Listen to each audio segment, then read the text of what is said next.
Do this now to save your aquarium from crashing. I'll go over 5 different emergencies and 5 simple solutions that will give you immediate results and keep you enjoying this beautiful hobby.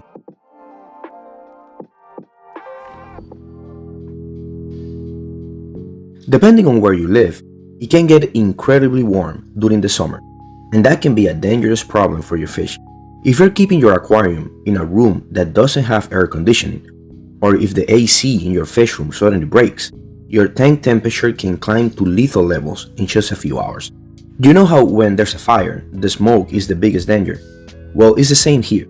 The warmer water is not the immediate danger, oxygenation is, because as the water gets hotter, it loses its ability to hold oxygen, and your fish can be in real danger before you even realize there's a problem.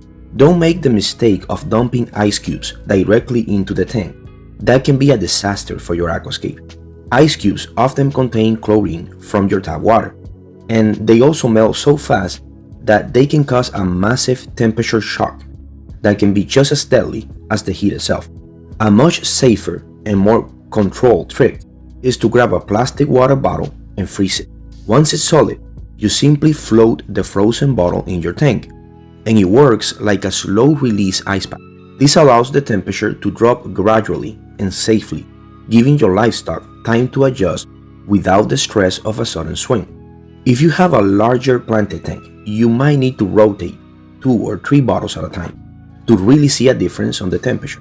It's a good idea to keep a couple of these emergency bottles in the back of your freezer at all times, just in case the power goes out or your AC fails.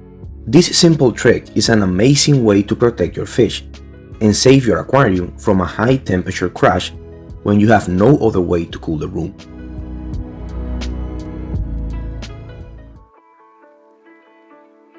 I had to use this trick to save my own fish during an emergency a while back. I made the mistake of adding a bunch of fresh aqua soil to an established tank all at once. It created a huge ammonia spike that lasted for weeks, and I thought I was going to lose everything. But these terrestrial plants saved my fish. I used some pothos and even a strawberry plant, because that's all I had. But you can use a lot of different species for this. The reason this works so well is because these terrestrial plants feed directly on ammonia and nitrite. That's the dangerous, toxic stuff that will really hurt your fish during a crash. Most of your aquatic plants prefer to feed on nitrate, which is the final stage of the cycle, but terrestrial plants will feed directly on ammonia. And because they have unlimited access to CO2 from the air, they grow incredibly fast.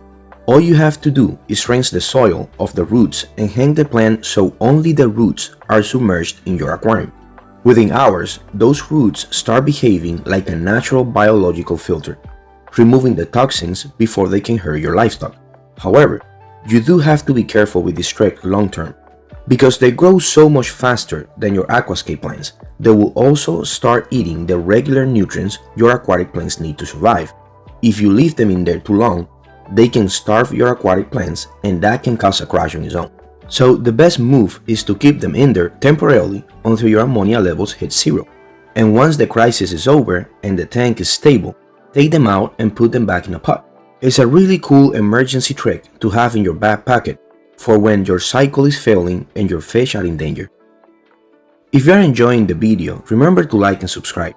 It helps the channel grow and get to more people who love this hobby.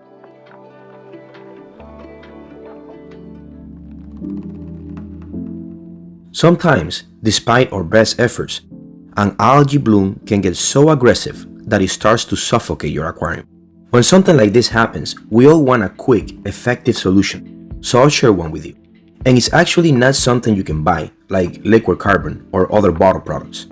Those chemicals can be incredibly harsh on your fish and shrimp. A much safer and more effective way to save your tank from an algae crash is a total blackout. Whether it's green water, hair algae, or even cyanobacteria, this trick works for most of them. Algae is much more primitive than your aquatic plants, and it needs constant direct light to survive. To do this right, you don't just turn off the lights. You need to wrap the entire tank in a thick blanket or use cardboard or corrugated plastic so that it is 100% dark, with 0 light entering from the room or the windows. Keep it wrapped for 3 to 4 days, and don't be tempted to peek or feed your fish during this time. Your plants have stored energy and will be perfectly fine in the dark for a few days, but the algae will be completely starved of the energy it needs to reproduce and will start to die off. When you finally remove the blanket, you'll see that the algae has turned white or gray, and your cleanup crew can finally get it under control. This doesn't work for BBA though. BBA can slow its metabolism and thrive without light for even longer than your plants. The best approach for it is to remove everything you can by hand, reduce water flow, and introduce something that would eat it. Siamese algae eaters and the Florida flatfish are usually pretty good, but for anything other than BBA, the blackout method is an amazing solution.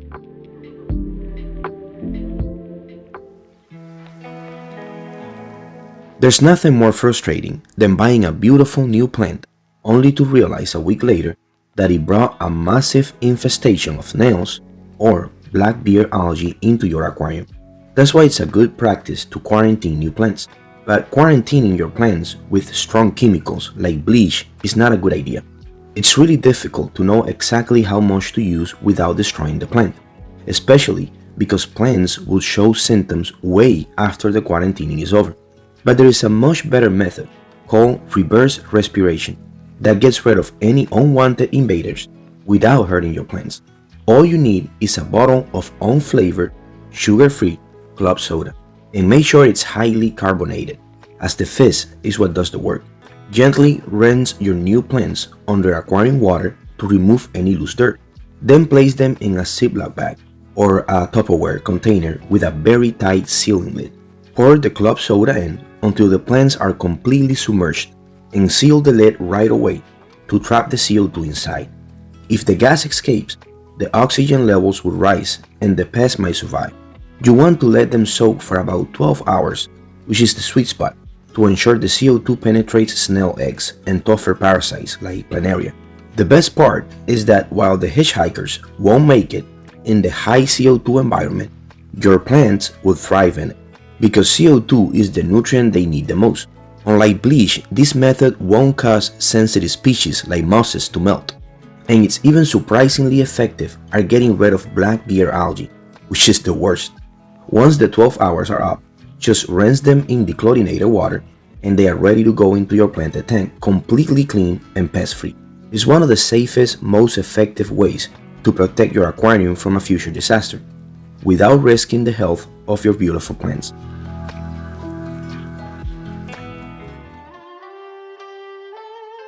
While we all know that fish gasping at the surface is a bad sign, the reasons it happens can catch you off guard.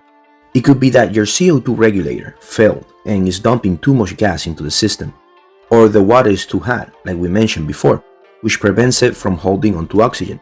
But a very common cause can be a large water change, especially if you use a reservoir tank to keep your new water, because that water is stagnant and is naturally very low in oxygen, and adding a large amount of it at once can cause your livestock to struggle immediately.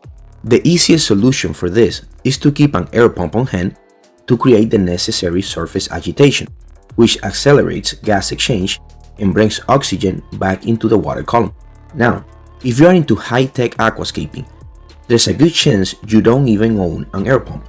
There is a lot of advice about aeration not being necessary in aquascapes because plants provide enough oxygen. And I actually didn't have an air pump for the longest time either. I do now, and I always will. But if you don't have an air pump and your fish are in trouble, you need to act fast. The best trick is to lower your water level by a few inches so that the outflow from your filter crashes into the water. This disturbs the surface tension enough to force oxygen back in, and it has the added benefit of removing that oil surface film. It's a simple mechanical fix that can quickly save your fish during an emergency. Knowing these tricks can save your aquarium from a total crash. But I know these are not the only useful tricks out there.